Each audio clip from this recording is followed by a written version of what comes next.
Siguiendo sobre el tema que habíamos tratado el domingo pasado sobre la familia, vamos a seguir matrimonio, familia, y hoy vamos a estar mirando el pasaje que está en Génesis, capítulo 2, versículos 18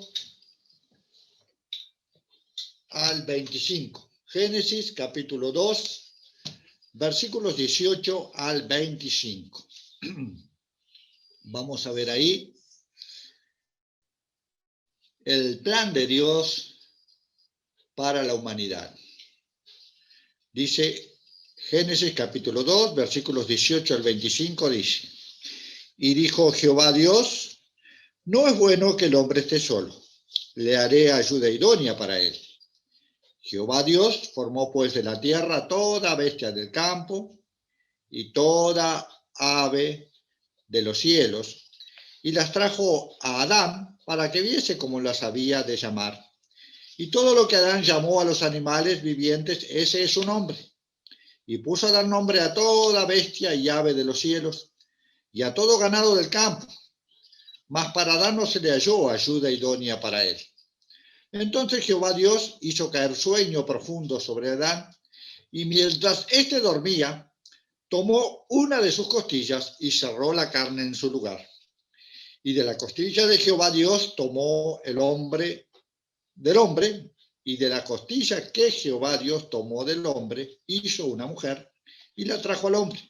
Dijo entonces Adán: esto es ahora hueso de mis huesos, y carne de mi carne. Esta será llamada varona, porque del varón fue tomada. Por tanto, dejará el hombre a su padre y a su madre, y se unirá a su mujer, y será una sola carne. Y dice: y estaban ambos desnudos, Adán y mujer, y no se avergonzaban.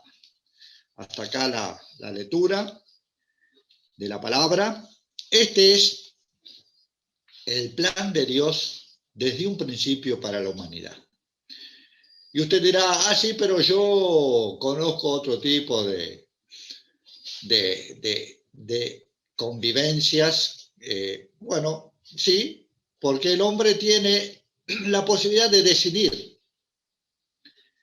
Cuando digo hombre, digo genérico, hombre y mujer. No pueden decidir, podemos decidir.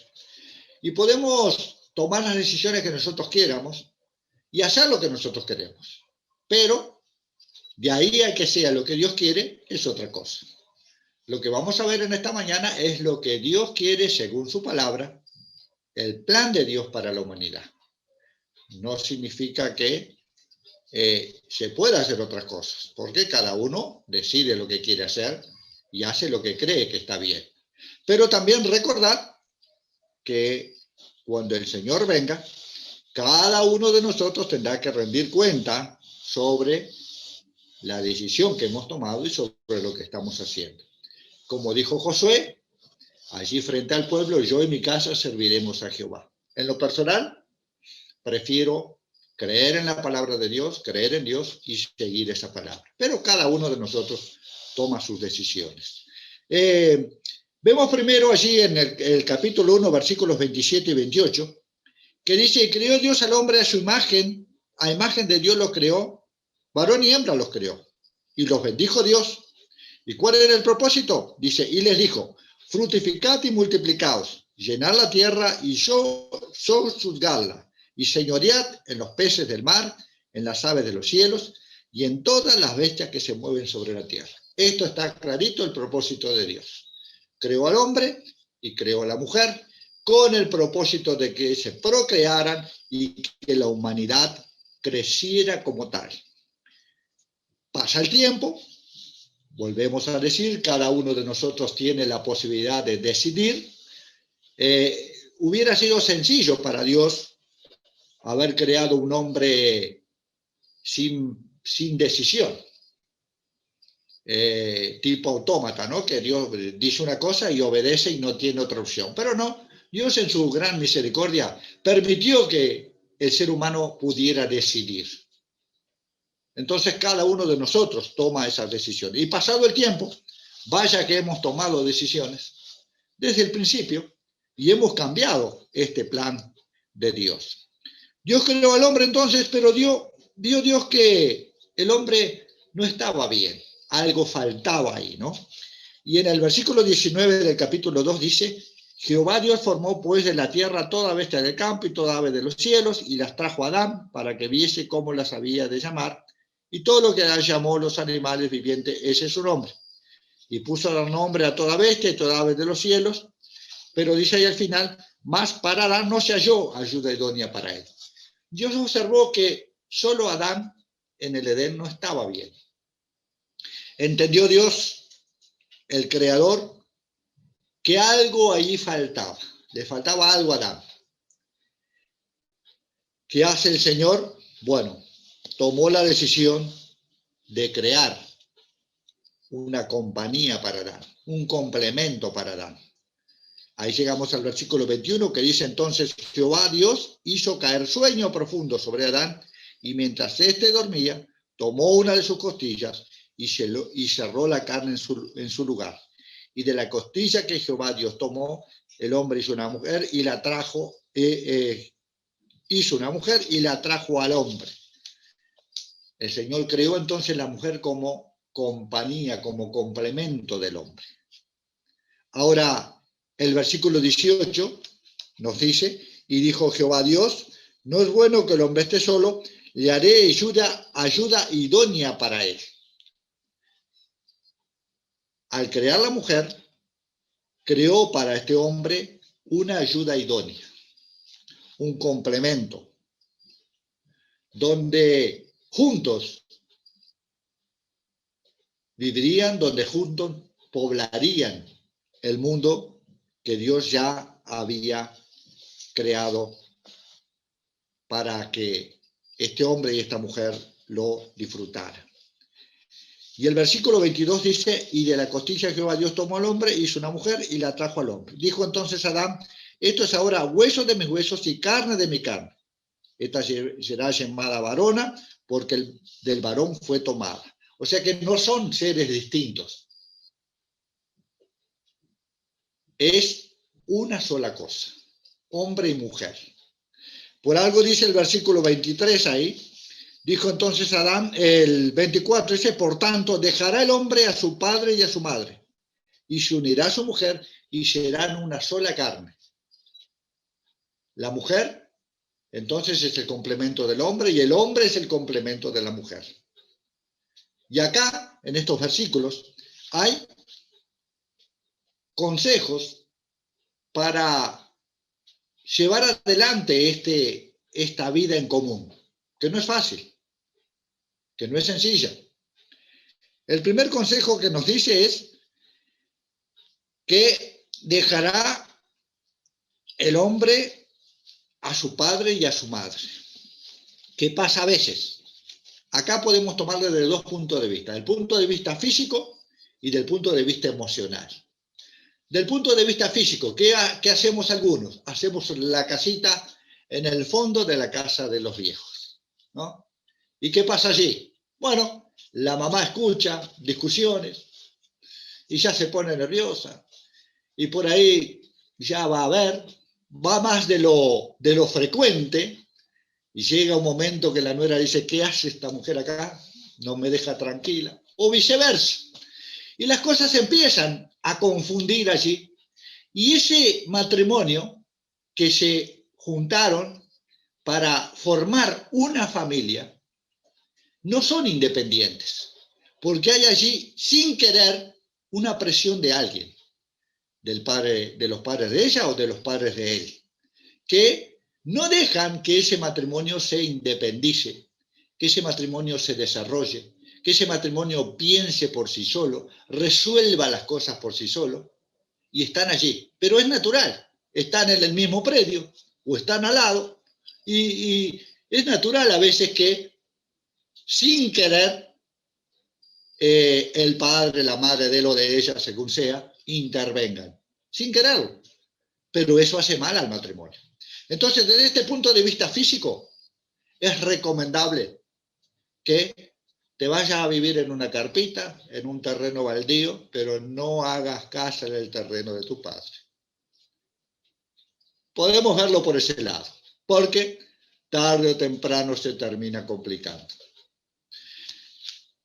El otro tema de dejar al padre o madre, a veces es un tema emocional, un tema sentimental, donde uno de ellos no rompe el cordón umbilical y sigue, a pesar de estar casado, conectado a la madre o al padre.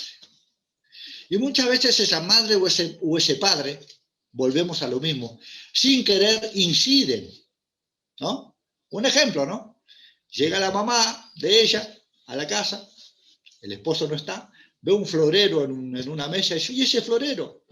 ¿Por qué lo pusiste ahí? Queda feo en ese lugar ahí. Ah, ese florero me lo regaló, contesta la hija, me lo regaló fulano, y lo quisimos poner ahí. No, pero ese florero queda feo ahí, vamos a ponerlo en otro lado. Y la madre lo pone al florero en otro lado. Y la hija, porque es la madre, lo deja.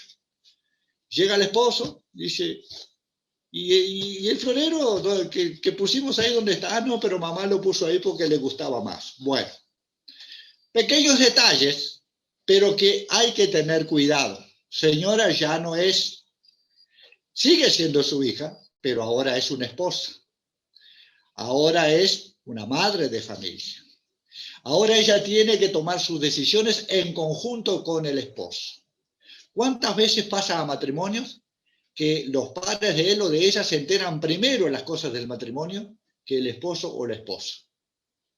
¿No? Ah, te dijo Juancito que van a comprar un auto. ¿Y cómo? Le dijo primero a la madre y no le dijo a la señora.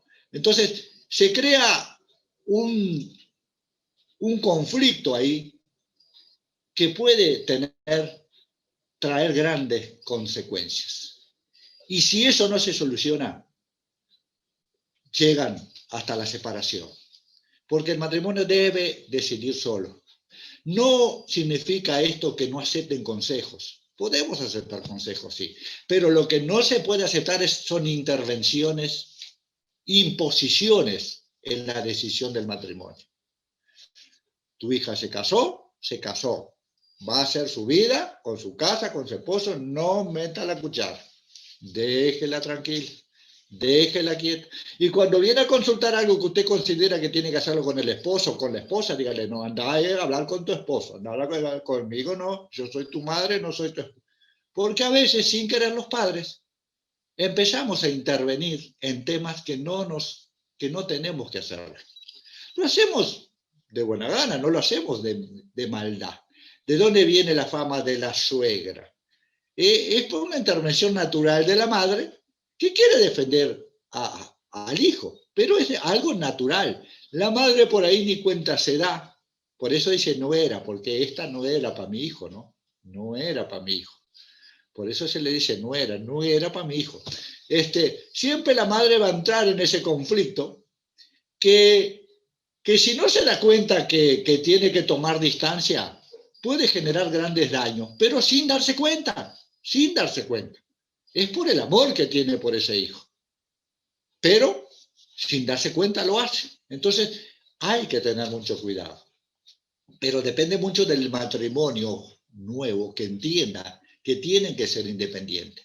Tanto el hijo como la hija tienen que cortar el cordón umbilical. Aprender a tomar decisiones sabias ellos mismos, sin intervención de terceros, porque la intervención de terceros puede generar grandes discordias y problemas dentro del matrimonio. El otro tema dice, serán una sola carne, ¿no? Dice ese versículo ahí, y serán una sola carne. Versículo 24, por tanto dejará el hombre a su padre y a su madre, se unirá a su mujer, y serán una sola carne. Es interesante, ¿no? Porque a veces padres e hijos no se llevan, no se entienden, siendo que salieron de la madre, nacieron allí con esos padres. Crecen estos hijos y no se entienden con los padres, no se llevan con los padres. Y eso que salieron de los padres.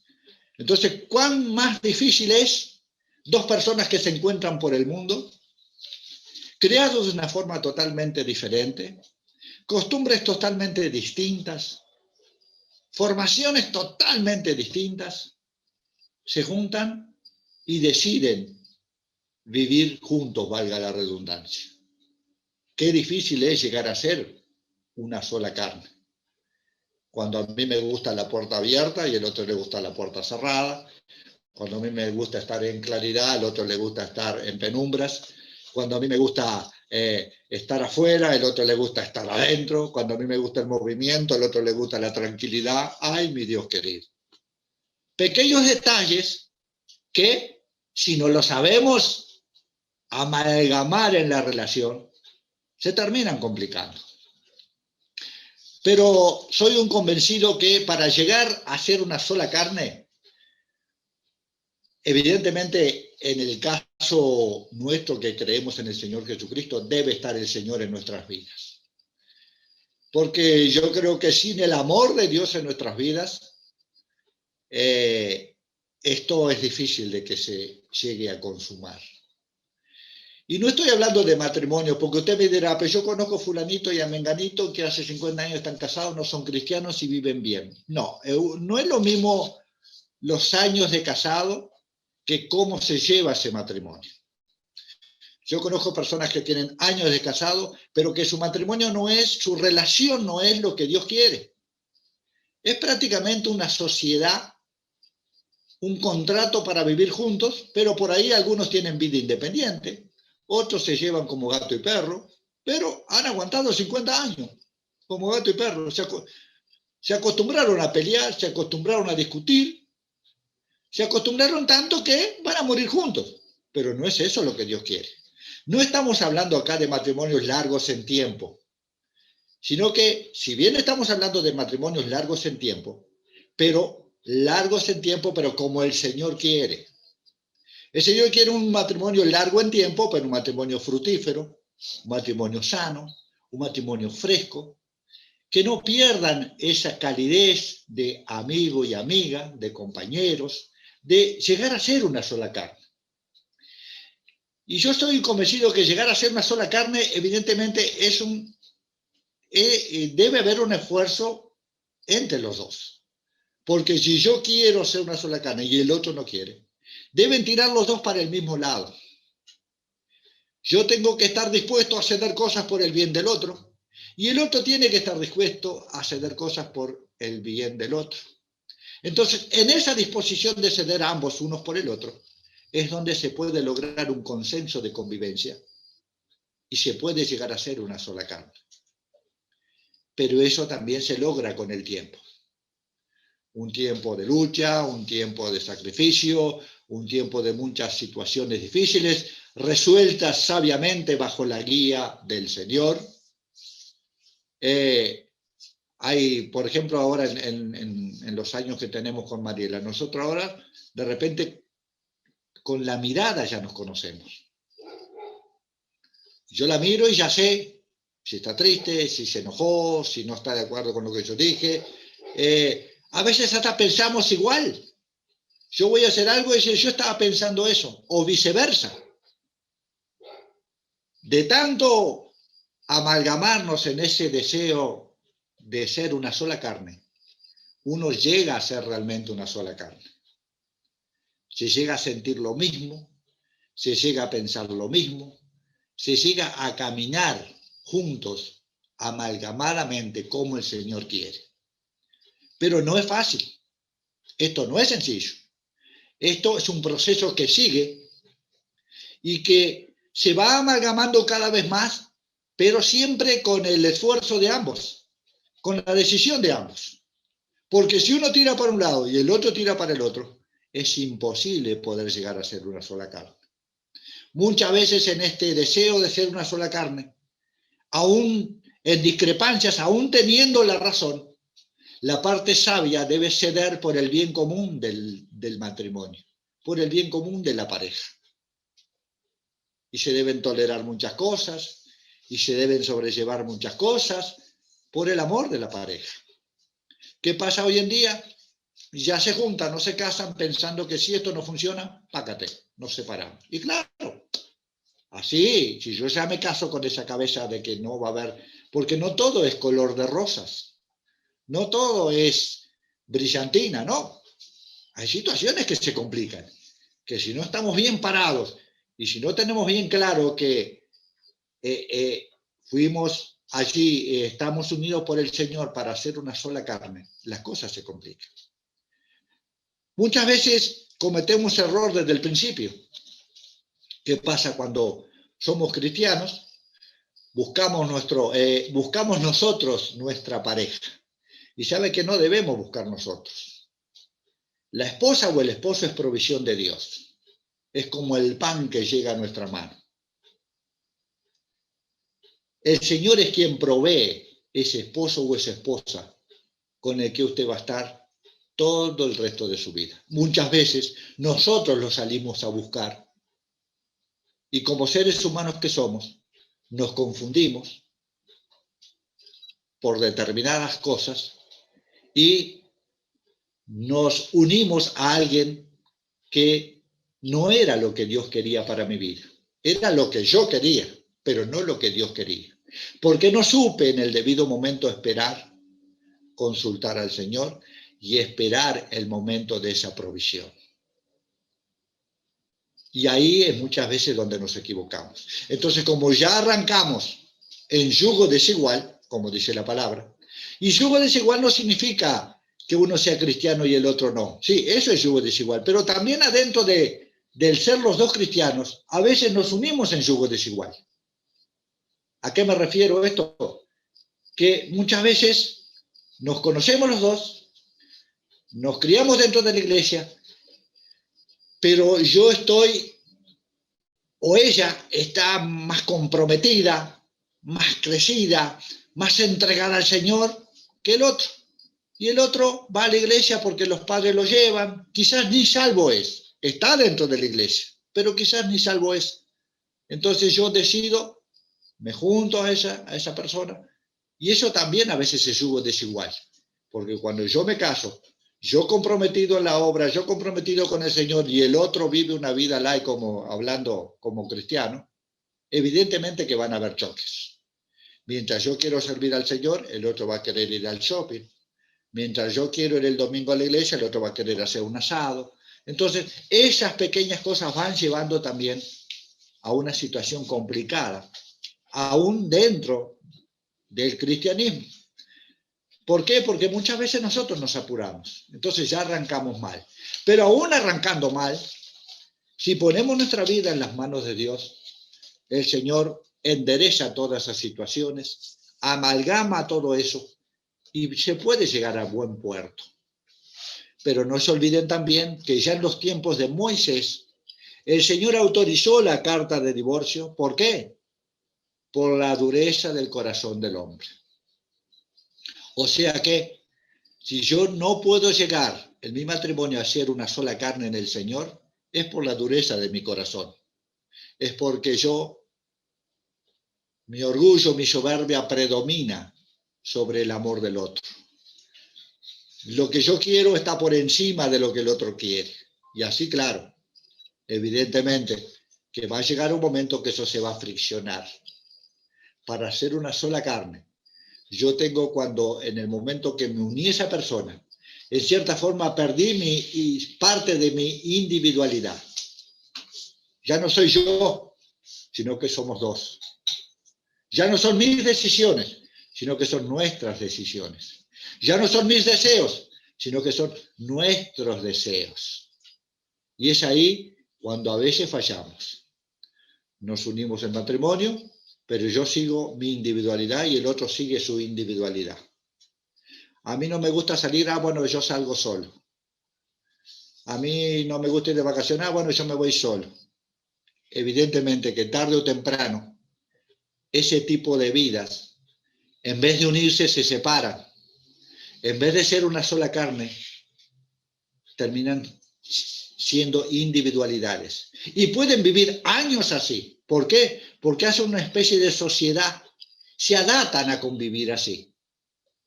Yo conozco gente que la señora sale de vacaciones sin el esposo, porque el esposo no le gusta salir, o viceversa.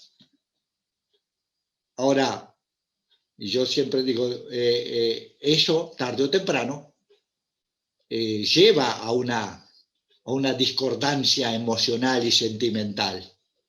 Entonces, ¿por qué? Porque el que no le gusta salir no quiere ceder espacio y aunque no le gusta sale. Y va, y está, y trata de aprovechar y disfrutar por el bien de la persona. Mañana la esposa tendrá que hacer otro esfuerzo. No, yo no voy a la casa de tu tía porque esa vieja lo más es tremenda, yo no voy a verlo. ¿Vale? Bueno, hagamos un esfuerzo. Hagamos un esfuerzo por el bien del otro y hagamos las cosas juntos, aunque no nos guste, aunque nos cueste, aunque sea difícil. Y de esa forma es como se llega a ser una sola carne. De lo contrario, si yo no cedo mis deseos, si yo no doblego mi orgullo, mi individualidad, imposible ser una sola carne. Tiraremos ambos para diferentes lados y viviremos, sí, 100 años juntos, pero no como Dios quiere que vivamos. El matrimonio que Dios quiere es un matrimonio donde ambos puedan ser una sola carne, donde se amalgamen y puedan ser una sola carne en el Señor. Vuelvo a decir, por algo el Señor permitió la carta de divorcio. Porque para vivir 50 años, vivir como perro y gato, mejor es separarnos. Porque no estamos dando ningún testimonio, ni estamos siendo ningún ejemplo. ¿Por qué creen que las generaciones de hoy no creen en el matrimonio? Porque quizás muchos de nosotros dimos un mal ejemplo. Entonces, la juventud está descreída del matrimonio, porque nosotros no fuimos, algunos de nosotros no fuimos ejemplo. Entonces, debemos, aquellos que somos hijos de Dios, procurar ser ejemplos. Aquellos jóvenes que están por casarse, busquen tener un matrimonio fructífero, fresco, agradable, creciente, y busquen ser una sola carne con aquella persona que Dios les provea para el matrimonio. Es un esfuerzo, no es fácil, hay que doblegarse, hay que perder individualidades, pero es la única forma de ser una sola carne. Y ambos buscando de Dios cada día más, buscando, creciendo, caminando en el Señor. Cuando nosotros nos casamos, con Mariela, yo era, digamos, yo había conocido al Señor, luego abandoné el camino, luego busqué de vuelta y Mariela no era. Mariela era de las católicas rabiosas que no saben ni dónde están paradas, pero en católicos, ¿no? Mariela era de esos católicos, ¿no? Entonces nos casamos y un tiempo vivimos así. Yo iba a la iglesia y Mariela iba para acompañarme, pero Mariela no iba, pero Mariela iba para acompañarme. Y en ese ir para acompañarme, en ese esfuerzo de acompañarme y de agradarme, fue como el Señor conoció al Señor y empezamos a caminar juntos en el camino del Señor. Pero ¿qué tal si Mariela hubiera dicho, no, yo no voy a andar vos solo? Y yo iba solo. Quizás hoy no seríamos el matrimonio que Dios quiere que seamos, porque ella no cedió y así en algunos puntos yo ceder también. Entonces hay que ceder, hay que estar allí por el bien del otro. Si yo estoy buscando el bien del otro y el otro está buscando mi bien, encontraremos un bien común que nos unirá, que nos amalgamará y que llegaremos a ser una sola carne en el Señor. Vamos a estar orando. Señor y Padre, gracias te damos por este tiempo. Gracias te damos por tu palabra. Como siempre, Señor, con esos consejos sanos, con esos consejos claros, con esos ejemplos de principios que debemos seguir aquellos que entendemos que tu palabra es verdad, que tu palabra es viva y eficaz y que debemos seguirla. Ayúdanos, Señor, a ser ejemplo para las generaciones que vienen y para las presentes, de que realmente aquellos que somos tus hijos podemos tener un matrimonio fructífero, podemos ser una sola carne en el Señor, buscándote cada día de todo corazón. Por aquellos jóvenes, Señor, que aún no se han casado, primero que esperen la provisión de Dios, que esperen tranquilos que Dios proveerá, si es que tienen que casarse, porque también está que sea la voluntad de Dios, por ahí no es la voluntad, como Pablo, que no se casó y sirvió al Señor, y Pablo decía que los casados tienen otros compromisos y no pueden entregarse completamente a las cosas de Dios porque tienen la familia. Bueno, quizás alguien no se llegue a casar, no por eso está mal o está bien, o vivirá mal o vivirá bien. Pero aquellos que Dios ha decidido que se casen, esperen tranquilos, que el esposo o la esposa es provisión de Dios y viene cuando menos esperamos, en el momento menos esperado. Y aquellos que ya estamos casados, Señor, ayúdanos a preocuparnos por ser un matrimonio sólido, Señor, por ser realmente una sola carne en el Señor cada día, no permitiendo, Señor, que el enemigo se entrometa en nuestra relación, sino que juntos en el amor de nuestro Señor, como cordón de tres dobleces, Señor, donde están nuestras vidas trenzadas a ti, para poder ser fuertes, Señor, para poder permanecer juntos en ti, siendo ejemplo para los que nos están mirando, para las futuras generaciones y por nuestro propio bien, Señor, para vivir en paz, para vivir en armonía, para vivir disfrutando de la compañía el uno del otro. En el nombre de nuestro Señor Jesucristo, te lo rogamos y te lo pedimos. Amén.